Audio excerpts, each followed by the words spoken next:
எதுக்கு பேசாதீர்கள்? எதுக்கு பேசக்கூடாது? எதுக்கு பேசக்கூடாது? கருணாநிதி தமிழரா? திமுகவுடைய முதல் மாநாடு 1951 சென்னையில நடக்குது. எல்லாரும் நாடகம் போடுறாங்க, கலை நிகழ்ச்சி போடுறாங்க. இந்த முத்தமிழறிஞர் கருணாநிதி இருக்கிறார் இல்லையா, அவர் போட்ட நாடகத்தினுடைய பேர் என்ன தெரியுமா? குலமேலனி பிள்ளா என்கின்ற தெலுங்கு நாடகம். தெலுங்கு நாடகத்தை தன் கைப்பட எழுதி தெலுங்குல பேசி நடிச்ச இந்த திருட்டு பையனா மு கருணாநிதி. இவனைத்தான் முத்தமிழ் அறிஞர் சொல்றீங்களா? நீங்க இவனைத்தான் சொல்றீங்களா?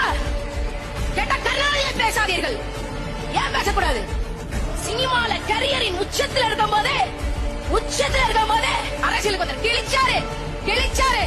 1949 திமுக தொடங்கப்பட்டது. கட்சி தொடங்குறதுக்கு 500 ரூபாய் தேவை. அண்ணாக்கு தேவை 500 ரூபாய் தேவை. கொடுத்த 5 பேர் பட்டியல் நான் சொல்றேன்.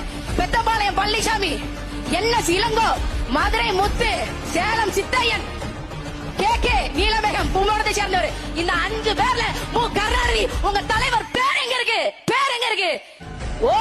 ஒரு மண்ணாங்கட்டி கிடையாது.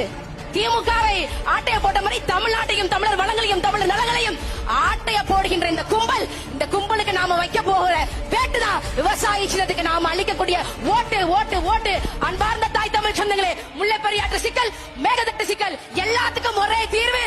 இந்த திமுக அதிமுக காரன் கொடுக்க மாட்டாங்க. ஏன்? why? They are just mere politicians.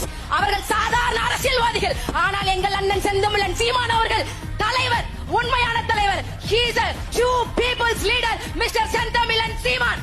அவரை பாருங்க, அவருக்கு வாக்களிங்க, விவசாயிகளுக்கு வாக்களிங்க. நீரை காப்போம். நன்றி, வணக்கம். நாம் தமிழர்.